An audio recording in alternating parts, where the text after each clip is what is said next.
Sports Entertainment is recorded live at twitch.tv/baldyandthebeast. Join us every Tuesday and Thursday at 9 p.m. Eastern Time and watch the matches right along with us. Hey, what's up, everybody? I'm Bront. I'm Willem. And we are Baldy and the Beast. Welcome back to another episode of Sports Entertained, which is back in our February special month thing. That did not come out the way I wanted it to. Yeah, the way to make it sound like you're super excited to watch the match today. My words didn't do the thing I wanted them to do. God damn.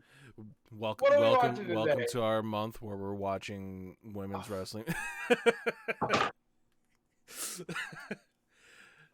So today we're going to be watching Trish Stratus versus Lita, the first ever Raw women's main event from, what was it, December 6th, 2005? Something like that? 2004. 2004? I was thinking it's 2005, but it was not. Yeah, in my head I kind of thought it was 2005 too, because when I saw 2004 I thought that was wrong. But yeah. No. Took place at the tail end of 2004.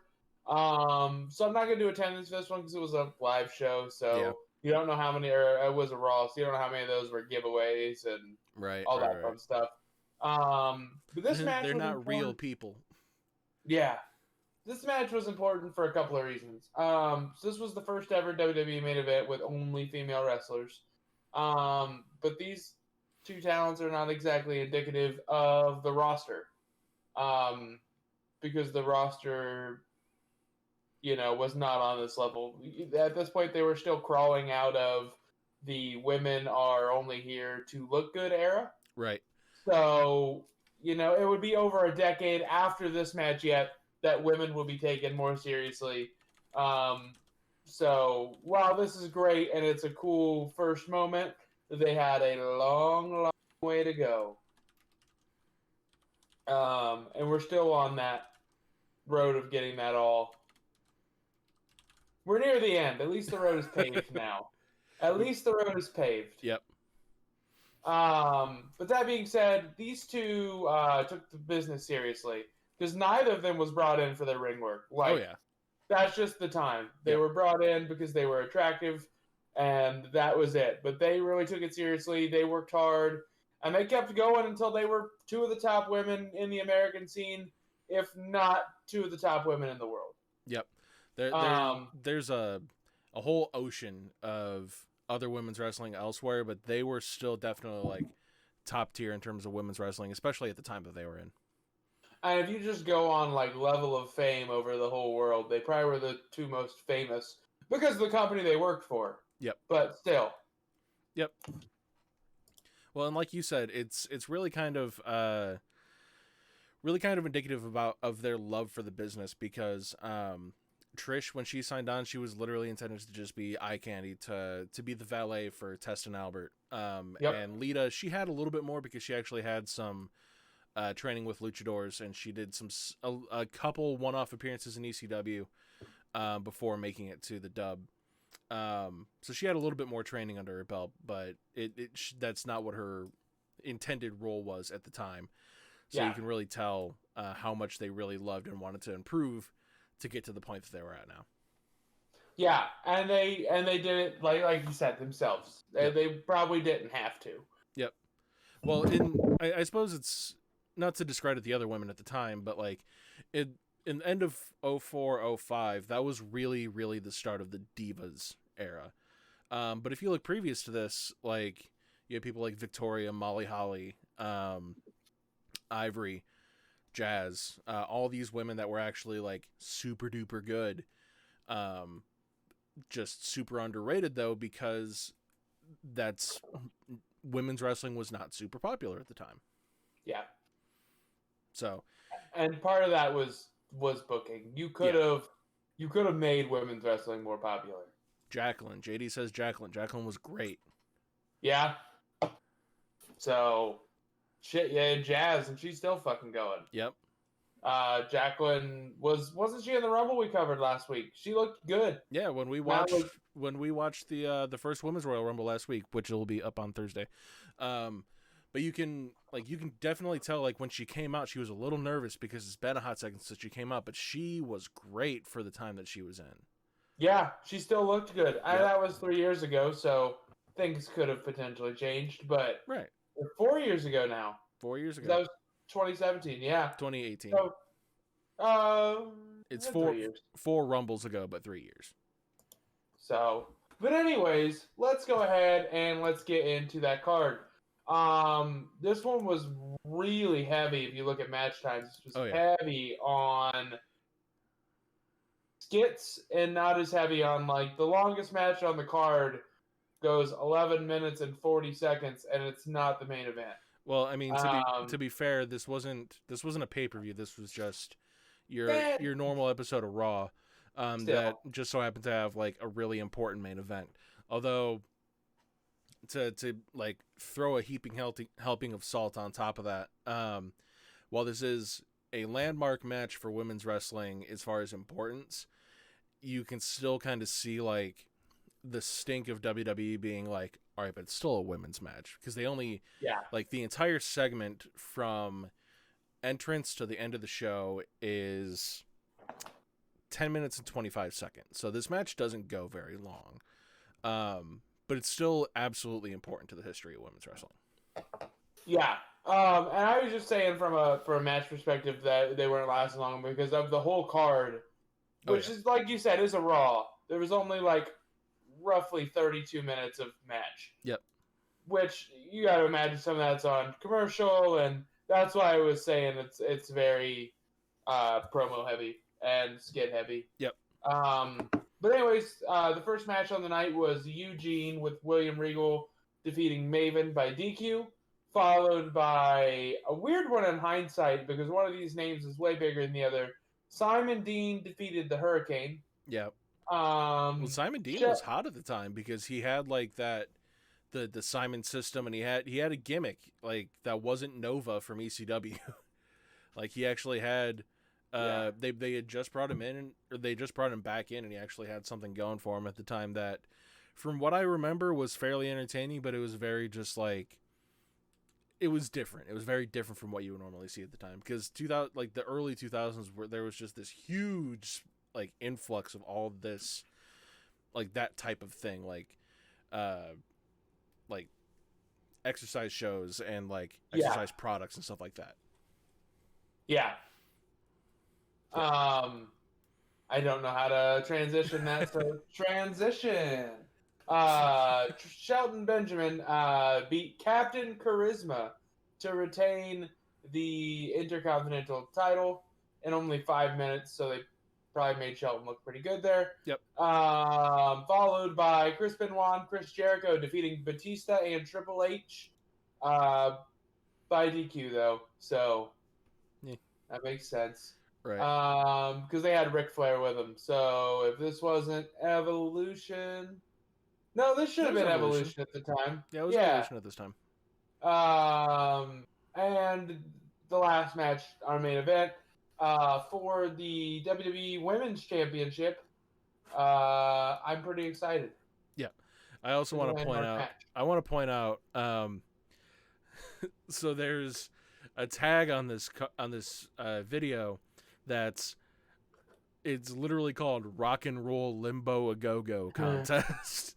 Yeah. And it just like, it's got Chris Jericho with this shit-eating grin and this really cheesy like all green lei, like fake Hawaiian lei around his neck, and it looks like crap. And also, then the next one is Chris Jericho performs with Fozzy. Yeah.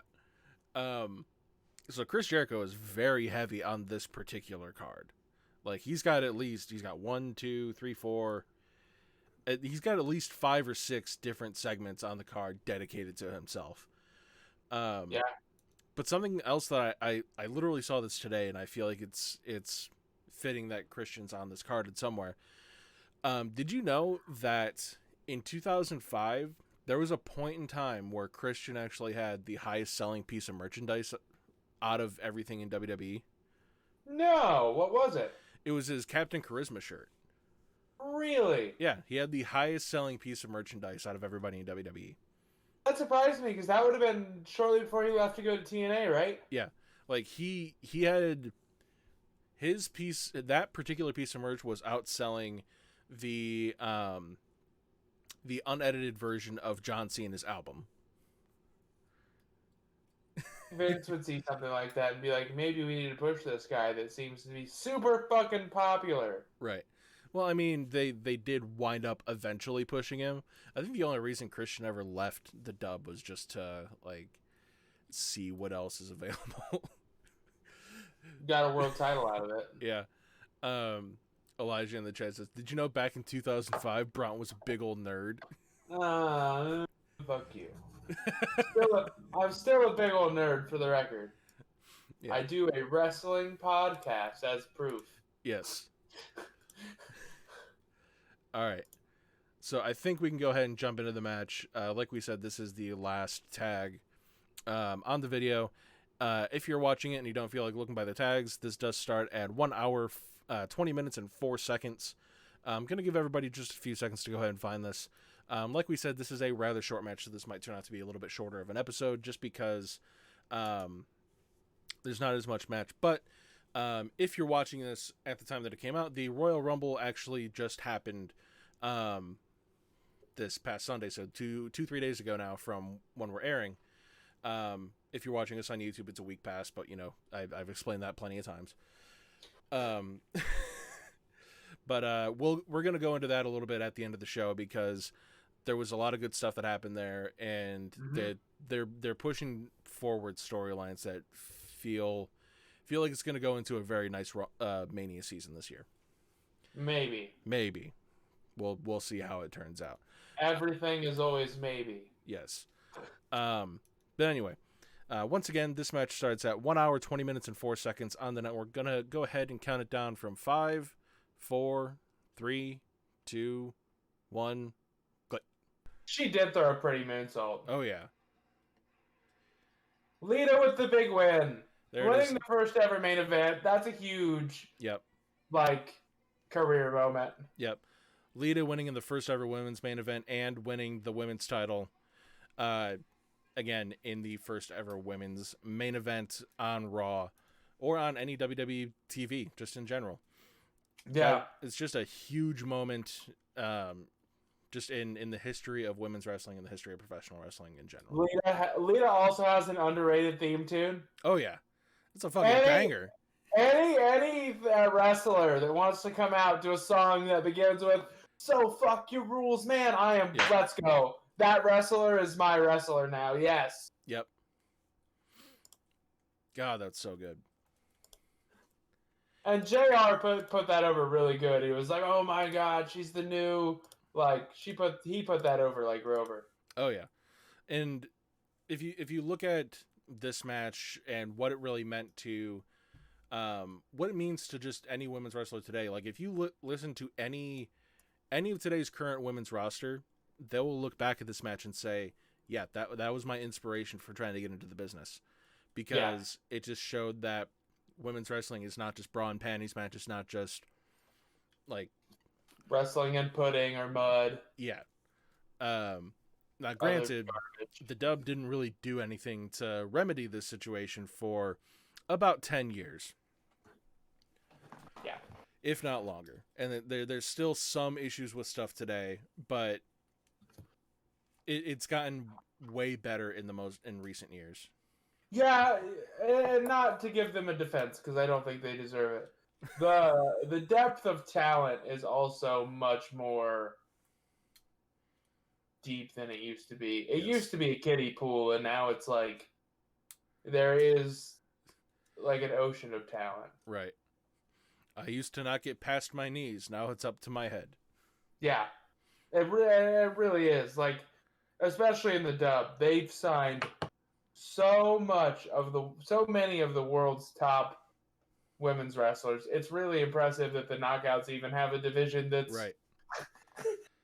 as good as it is, with as many wrestlers WWE has taken off the market. Right.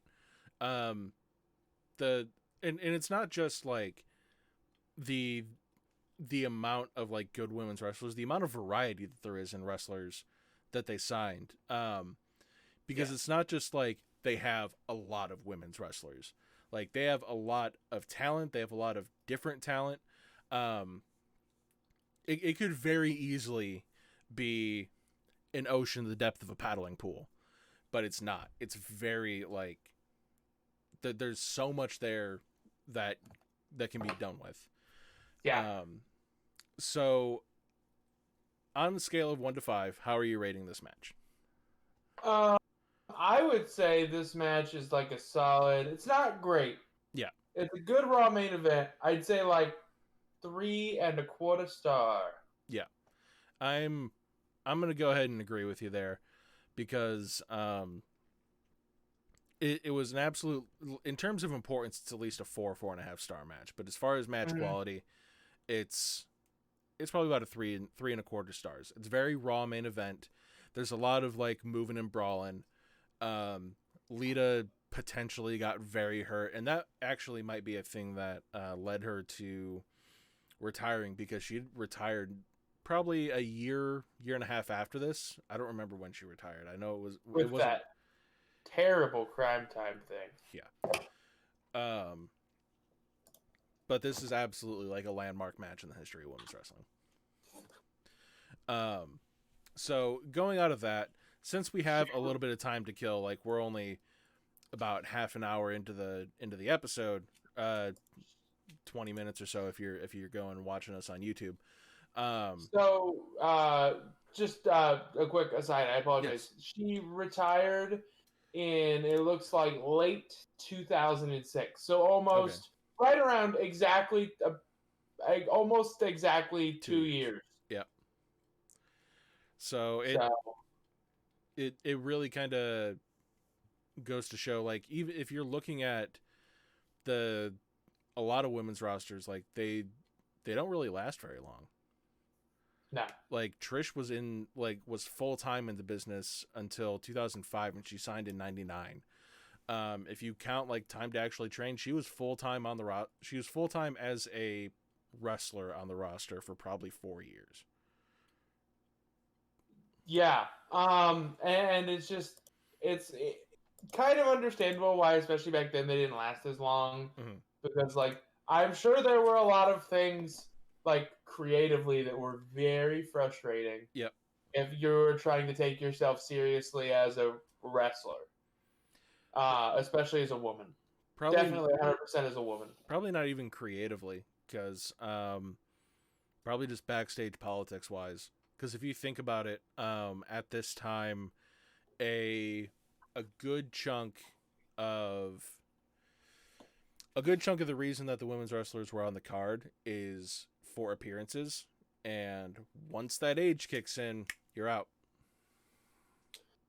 Yeah. Or if they wanted to leave, or if JD said motherhood too, like if they wanted to leave and become a mother, there's a good chance they weren't going to be coming back after that, because the time on the road is too much time to be spent away from a child. Yeah, you're not wrong. And with Vince being more looks oriented when it comes to the women, like he'll ride with Hogan till the money don't flow anymore, but not so much the women on his roster. Right. It's a sad reality for what it is, and it's really nice to see how things have come in the recent years. It took a long time to get there, and it still has miles to go, but it's way better than it used to be. It's getting there. Yep. Which is, as a wrestling fan, I'm very happy to see. Okay. So we've iterated on the fact that it's way better than it used to be about 1 million times so far in this episode. So let's go ahead and we're going to move on. What is your hot tag on this match? Good moment, good for them. That's 5 words.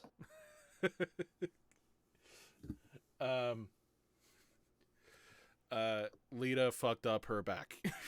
Oh, yeah, can I change mine? Scorpions for days. That was one of the most, like, honestly, jarring scorpions I've seen in wrestling. Like she damn near fucking spiked herself. Yeah, I forgot that was a thing. That looked so rough. Yeah, she was so close to, like, if her head rotated down instead of back, she would have, like, hit just, like, dome first and just, like, a spear. It could have ended much, much, much, much, much worse. Yep. JD says, 5-word take. Braun, that was fucking terrible. Everybody's taking the piss today. Jesus. Well, let's go ahead and let's move on a little bit. Talk about some stuff in the wider world of wrestling. It's been a little while since we've done that, and we've got a few things that are worth talking about at the moment. So, as we've said 2 or 3 times already, this past Sunday was the Men's Royal Rumble. Not even the Men's Royal Rumble, the Royal Rumble pay-per-view, and there's some stuff that is worth talking about there. If you want to watch entertainment, I'm sure going back and watching our watch-along of the pay-per-view during the Goldberg-Drew McIntyre match is probably super entertaining as we try to cope with the real possibility that Goldberg might win. Yeah. There were multiple times in that match where I'm just like, all right, I lost my predictions because like it very looked like Goldberg was going to win that match. I picked Goldberg to win because I'm apparently a pessimist, and I actively was rooting against myself. Oh yeah, the anxiety was real by the end of that match. Yeah. So there was that, but Drew won, and that's great. We always like to have Drew winning. Let's see, because there were only 6 matches on that card. Not even on the card. 5 on the card, 1 on the pre-show. Speaking of women's matches, the Asuka and Charlotte versus Nia Jax and Shayna Baszler, that happened on the pre-show. That was a serviceable match that ended in just some chicanery because, of course, Ric Flair had to come out and bringing out Lacey Evans, who's speaking of shit gimmicks, shit women's gimmicks at the moment. Lacey Evans, whose whole gimmick at the time is I'm fucking Ric Flair. Yeah. Like we talk about how far they've come, but they still have Lacey Evans, whose whole gimmick is I'm fucking Ric Flair. Which is, listen, a terrible gimmick for her because her whole thing was like, I'm a mom, I'm really proud, I'm a soldier. There's 100 ways you could go with Lacey Evans. Yep. And her character does not lean to I'm fucking Ric Flair. And I don't mean this negatively. You want to put somebody over, somebody who is more a sexuality-based gimmick. Yep. Potentially Mandy Rose. I'm not saying that she has to do it, but her gimmick is more look-based. Potentially Carmella. I was going to say Carmella. Like, her whole gimmick is just indie Scarlett Bordeaux. So she she could be the one that's in that role. Like, I don't want to promote that. I don't want to promote that gimmick as a thing as it is because it's kind of sickening. But if they're gonna do it, it should be done where she is obviously taking advantage of Rick for her own gain, right? And she is stringing him along. As bad as that is, it's better than the story they're telling. Yeah, because at the moment, so in the end of that match, there were no less than 3 distractions to try and get Charlotte pinned.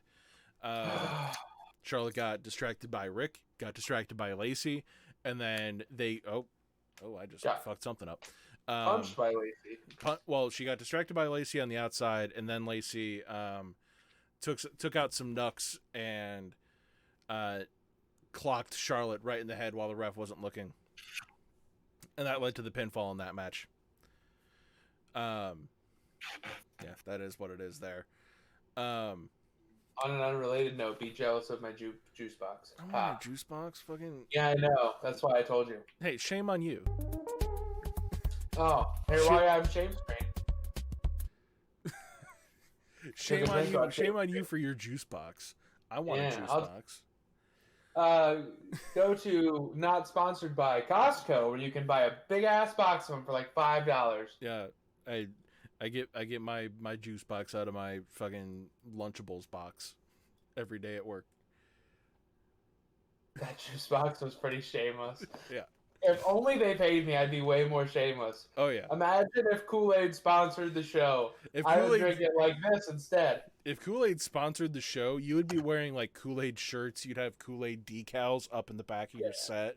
I'd have Kool-Aid decals on my fucking head. I'd stick a couple stickers on my head before the stream. No. You'd cosplay yourself like your head is Mr. Kool-Aid, like just your head's like the pitcher, and then it's like filled up to here. This episode's sponsored by Kool-Aid. We're not sponsored by Kool-Aid. Don't take that out of context. I have a little contraption on my head that every time I lean over, some water spills out. Yeah. Anyway, back into what we were talking about. Back on the main roster, the next match was the women's title match, which was just kind of a rehash of what they did the month before. They had Sasha Banks versus Carmella, and it was a serviceable match, and Reginald did nothing wrong. There was no reason for him to get sent to the back. He got boned. He didn't do anything. He caught Sasha and then put her down and then got super kicked by that was in the Rumble. He caught Sasha and then put her down, and then like the ref was like, "Nuh-uh, you go to the back," like for no reason. Yeah, like he was nice. Yeah, and it was kind of weird the way they did it because it played into how Carmella got eliminated from the Royal Rumble as well. Yeah, they did essentially the same spot. It was kind of weird. Yeah, so Reginald did nothing wrong, but the match was good. It ended about the way that I would expect it to. However, the match from TLC last month was better, just as a match. Yeah. Might have been given a little more time, though. Yep. Off the top of my head, but I could be wrong about that. Yep. But let's get into where the fun is. Let's get to the women's Royal Rumble, because that one was first on the card. I thought it was one of the better Rumbles. It was well booked. Oh, yeah. Well paced, had good comedy moments. Billie Kay, I didn't like the gimmick at first, but of her standing out there looking for a partner, it very quickly grew on me. Yeah. And it got to a crescendo quickly enough that I was still entertained by the end. Yep. When her and Jillian Hall. Jillian Hall. Jillian Hall. That's it. I don't know what her name is. Jillian Hall. I think Jillian Hall is the name. I think Jillian Michaels is a fucking fitness celebrity. From The Biggest Loser, I believe, but I could be wrong. JD enjoyed it too. And I really did, and I was surprised because it was kind of the same gimmick they did either last year or the year before with the Iconics, where Billy waited for Peyton. I can't remember. So it was kind of a different take on something they'd done before that went over well with her whole recruiting gimmick. Well, and then Shayna, like, she was trying to, give a resume to Shayna, and Shayna, like, punched her in the resume face. Yeah, and she sold it. Yeah, she's like, no! Like, I thought for a second, because I forgot what her gimmick was supposed to be, I thought for a second she was going to be Yano, like, selling headshots. That would have been fun. She should. That should be, her gimmick should be American female Yano. Just, Australian. She sells, American wrestling.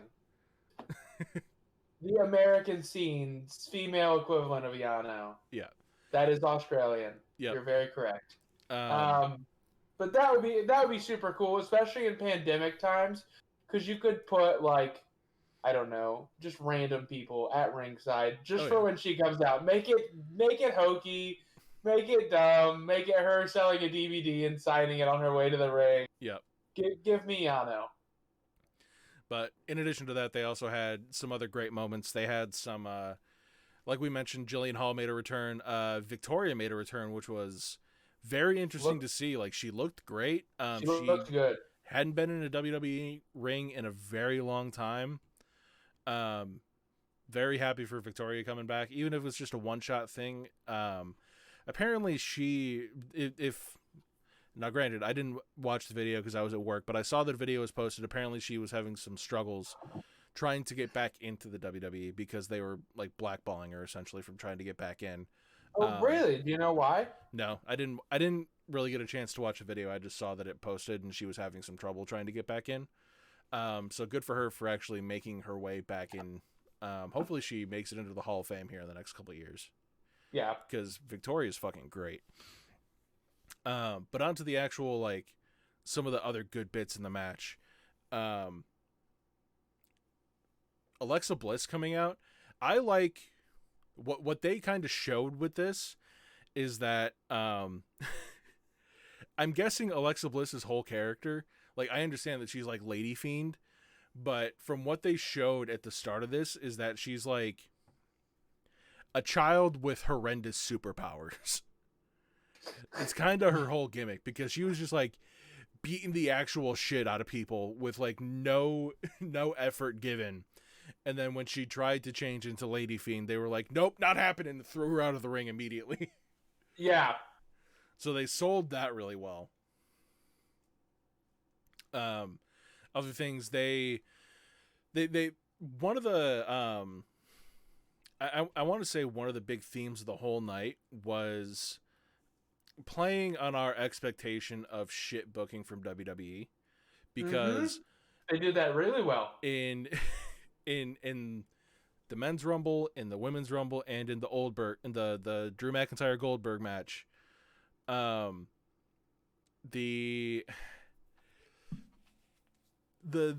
theme of the whole thing, like the reason that everybody was kind of anxious about everything, was they were like, oh no, it could very easily go a real shit booking way. They could easily put a very wrong person over. They could go with like what could be seen as the safe bet and the boring thing, by like putting Goldberg over in the end of the Royal Rumble match for the women's match.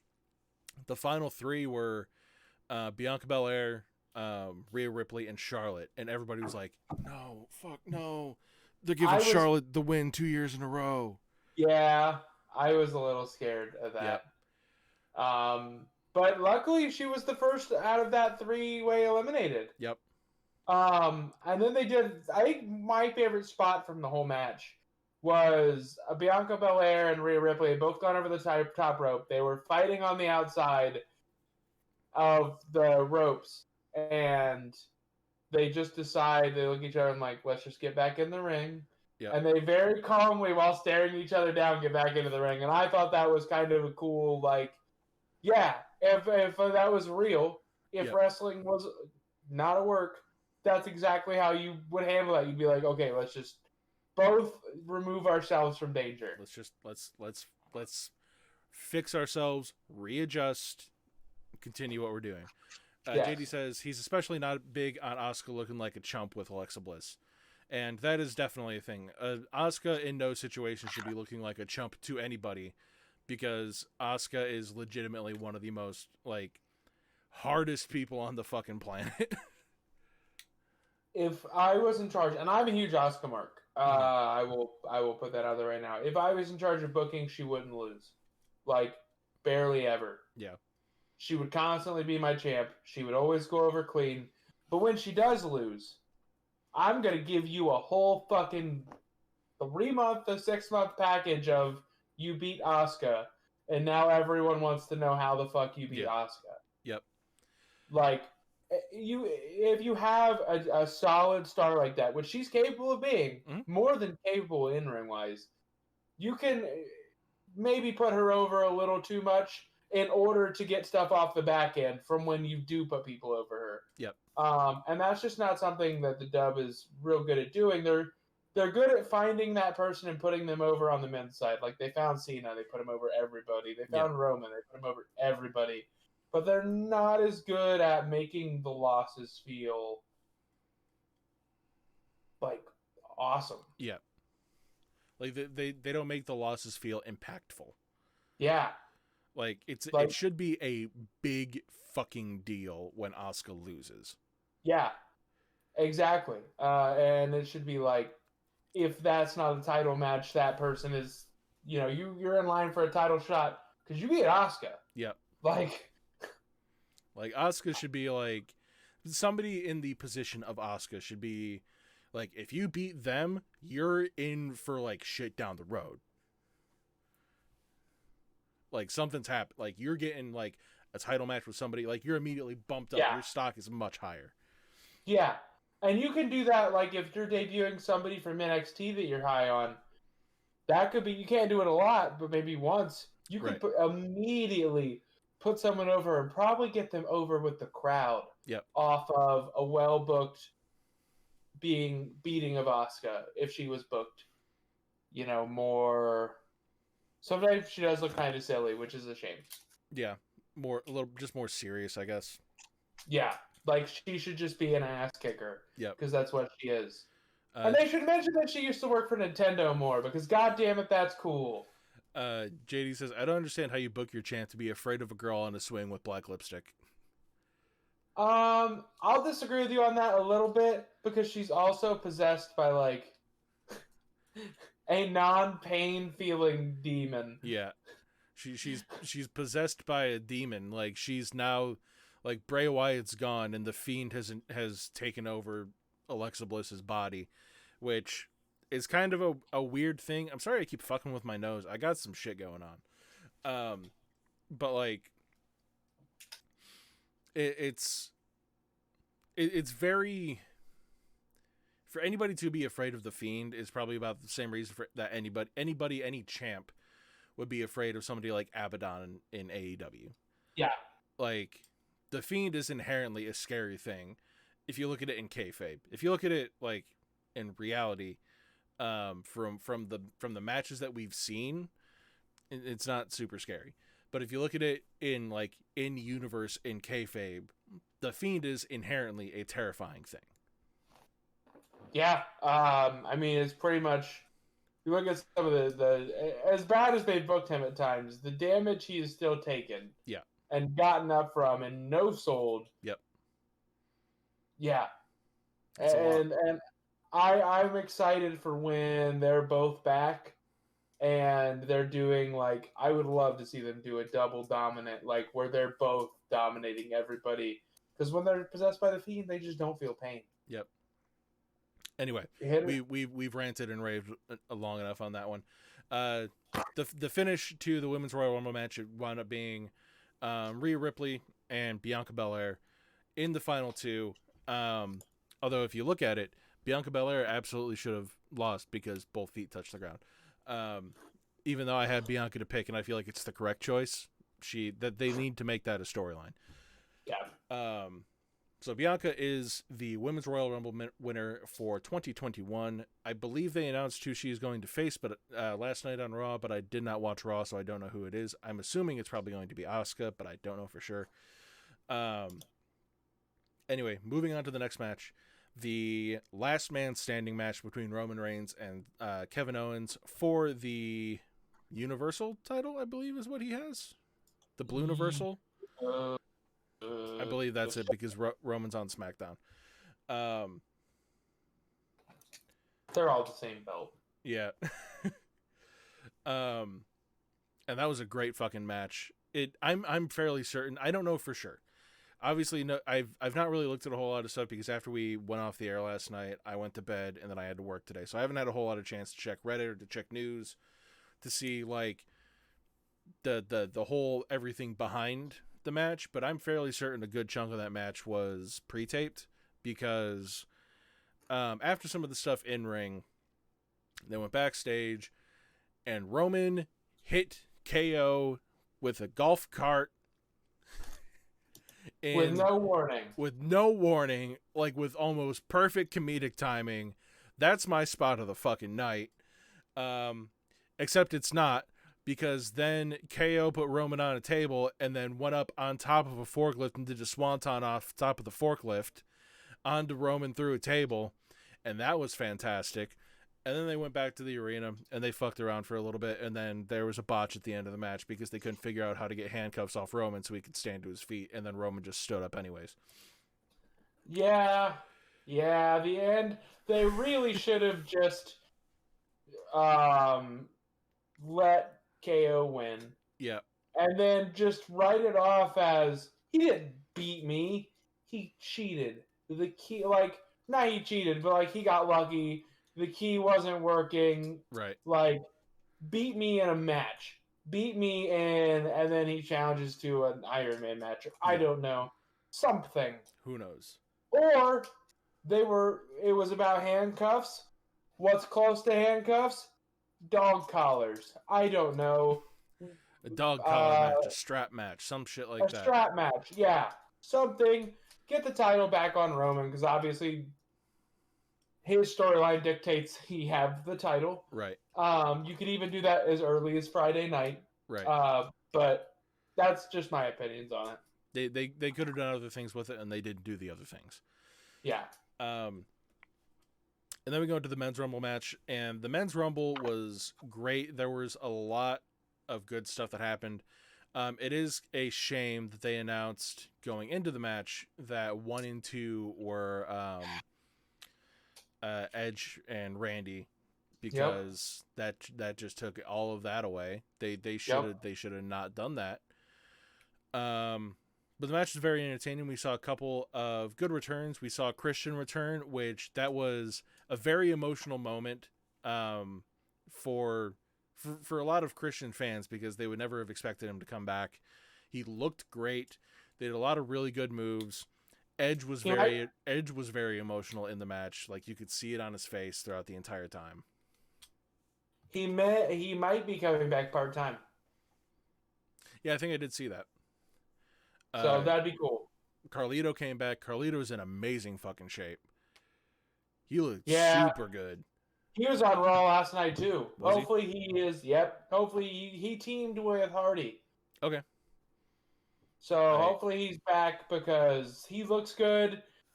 From what I can tell, he got a good pop. I mean, from Reddit, you can't really tell without actual fans. Crowds. Yeah. But from what I saw and from what I've read afterwards, everybody seemed to enjoy it. So yep. Carlito I can only imagine if he was there, he would have gotten a really big pop. Carlito looked, there. Yep. I'm saying it again. Carlito looked great. By the end of the match, Seth Rollins came out at number 29, and because fuck paternity leave, let's bring out Seth Rollins. We need to get that pop. Yeah. Yeah. It's good to have him back for the run to Mania, though. Right. I'm upset. It sucks for him that he has to miss some time with his kid, but yeah. What were some other like really good spots in the match? Because I've been up all day and I'm blanking a little bit at this point. So I don't know if this is much a spot, but when I was looking this down, there's only one NXT person in this year's Rumble, and that was Damian Priest. I think he's officially called up because they had him on Raw last night.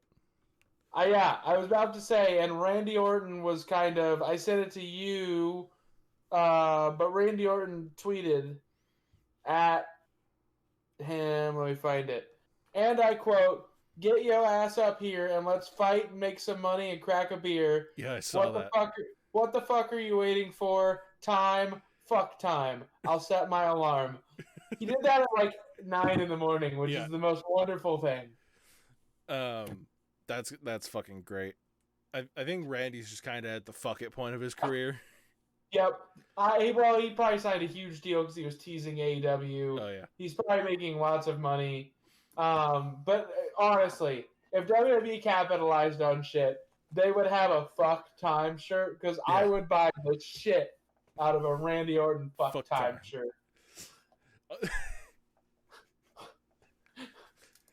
What do you that could be construed so many different ways. Like your shirt just says fuck time. Time to fuck. JD pointed out it's funny that Rollins eliminated Riddle with their history that they got, because there is a little bit of bad blood behind the scenes there. Riddle actually had like a very good showing throughout the entirety of this match. There was some good stuff, like they had the Team Hell No reunion because Kane came out, Mayor Glenn Jacobs came out. That's how I'm always going to refer to him now, because he's not Kane anymore. He's Mayor of Knox County, Glenn Jacobs. That happened, and then to finish off the match, once again, we had the, oh no, are they going to do it again? Are they going to are they going to feed on our bad booking, like thinking of what they do? Because there were 2 eliminations right in a row, and then Edge, very early on in the match, Randy got taken out with a knee injury, and he was out for the entire match, but he was not eliminated. So at the end of the match, Edge still in from number 1. eliminates Seth Rollins, and then Randy Orton comes in and gives him an RKO right at the end of the match, and everybody's thinking, shit, no, don't let Randy win again. Yeah. Everybody's freaking out. But Edge reverses it. Edge, well, he doesn't reverse the RKO. He eats the RKO. He hits a spear on Randy, throws Randy out of the ring, and Edge is your 2021 Men's Royal Rumble match winner going to WrestleMania, which is weird to say because it's Edge. The man is 47 years old. He won the Royal Rumble. He doesn't really need it, but might be going to NXT with it. Yeah, but he went coast to coast. He went the distance. He entered at number 1 and won the match. A stat that WWE will say 2 people have done in history, but they will only say one of their names because the other one is Chris Benoit, because that's a really rough stat to have attached to that man's name. Yeah. So now there's a third. But yeah, Edge is the Men's Royal Rumble match winner. I just want to say what I was saying. He just tweeted about 3 hours ago in Orlando to visit my wife. Then I had a thought. NXT needs to get rated R. So I wonder if we all think he's going to go for Roman, because Roman makes a little more sense than Drew. Yeah. But what if they have him going down to NXT to pop the number? I bet you Edge on NXT would maybe be able to steal enough people over from AEW to beat him in the ratings for a week or 2. Well, Edge on NXT, and then having Edge take the NXT title to the main event of Mania. And if he won, yeah, which theoretically, I mean, if the ratings are going well, building up, maybe you make a last-minute decision to have him win and be the oldest NXT champion ever by probably a lot. Yeah. Probably the next closest will be Bobby Roode. Yeah. JD asks, who would either of us have picked to win the Men's Rumble? I mean, I picked Matt Riddle. I have a soft spot for him. I think he's a star. Yeah. But let me go down who they had other than Matt Riddle, because I picked him on the thing. If I had to make a choice, for my predictions, I picked Daniel Bryan, mainly because he's in what is reported to be his last run in the dub, and they want to set him out with a good feel good moment. Yeah. So that's why I picked him. However, in my personal opinion, I would have picked Keith Lee to win the Men's Rumble. However, due to unfortunate circumstances, both Keith Lee and Mia Yim were out of both the Men's and Women's Rumble, respectively, because of COVID-19, because of potential exposure. I think Mia Yim legitimately tested positive, and then Keith Lee, being her boyfriend, is in close enough proximity for that to affect him. So I would have picked Keith Lee. My second choice probably would have been Big E, because I feel like out of all this stuff, Big E's fantastic. He needs a push. So Mia Yim tested positive hours after debunking a story that said she had tested positive, which is kind of ironic and a little funny in a weird way. Yeah. No, but what JD said is Riddle this early in his career, and yeah, I think so. If I was in charge, because they need a new star. They need to make somebody in the men's roster, because when you look there, I saw a stat. This was the oldest Rumble of all time. Yep.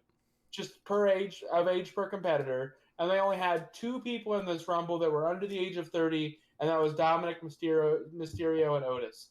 So you have to start building somebody young, and I think Matt Riddle he's got a personality, and he's got the legit toughness to back up his gimmick, and I think he could get over big. There was a spot in the middle of the Rumble match where him and D-Bry were just trading holds back and forth, and that looked amazing.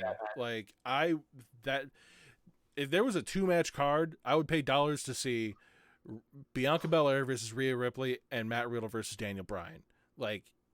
Give me that in one card. I want it. And the pre-show match is Goldberg versus Hornswoggle.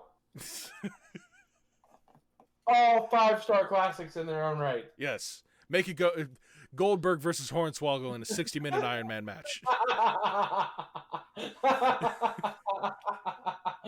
After 5 minutes, Swoggle just wins because Goldberg is collapsed on the floor, and it's just pins from the 5-minute mark to the end because Goldberg's too tired to get up. And then somehow Goldberg still wins in the end because it's just like, I broke him in half with a spear. Oh, man. Oh, no, but on a more serious note, I would totally pay to see that 2-match card. That would be phenomenal. Yeah. Absolutely phenomenal. But yeah, I thought the Rumble was good. Like you said, on a grand scale, disappointing that they announced people beforehand. Yep. It just takes the fun out of it. Like, I wasn't excited for number 30 in the Women's Rumble because I knew who it was going to be, and it was Natalya. And good for her, but like, even if it was Natalya with a surprise, that's better than knowing it's Natalya. Right, exactly. Like, letting there be a surprise pop is way better than just being like, oh, this person's going to be here. Like, if I had no idea who was going to be number 30, like, that just leads to me being more excited. Like, oh, who's it going to be? Could it be a debut? Could it be a new person? Could they have signed somebody that's going to show up? No. Imagine if in the Men's Rumble, to start off, it's all anticipation, and you just hear Edge's music, and you're like, ooh. And then fucking second, Orton's music hits, and it's like, if there was a crowd, that pop would have been nuclear. Oh, yeah. And it would have been like the same for the people at home. You wouldn't have the audible pop, but... So, bye, JD. Later, JD. Thank you for coming out tonight. I feel like that's a good time that we can go ahead and wrap it up because we've been going on. We actually let this match or this episode go on for quite a bit longer than we probably should have. Given the fact that it was only a 10-minute actual match, the YouTube video is going to be like an hour long in and of itself. In the description, just do the Lita Trish match, and we talk about the Royal Rumble for approximately as long as we talk about the Lita Trish match. Yeah. So what match are we going to be watching this Thursday? That is a wonderful question, but a wonderful question that I can answer. Okay. Actually, you know what? I will give you a choice. Okay. Charlotte, Becky at Evolution, or because I want to see it, Asuka, Ember Moon, Brooklyn 2. Ooh, that one. Asuka, Ember Moon, Brooklyn 2. I am so down for that. That's what we're doing on Thursday then. All right. So, thank you everybody for coming out and checking us out tonight. If you haven't already, go ahead and check us out in the description down below on the Facebook, YouTube, Twitter, all the places that we are at. Go ahead and give us a like and subscribe if you feel so inclined. We really greatly appreciate it. If you don't feel like looking at our beautiful faces here, go ahead and check us out on the audio only podcast over at Anchor, Spotify, or any of the places that we are at. Again, all that stuff is in the description down below. We will see you this Thursday for Asuka versus Ember Moon from TakeOver Brooklyn 2. It's going to be a banger. That's such a good freaking match. We will see you then. Thank you for coming out. Bye-bye. Bye.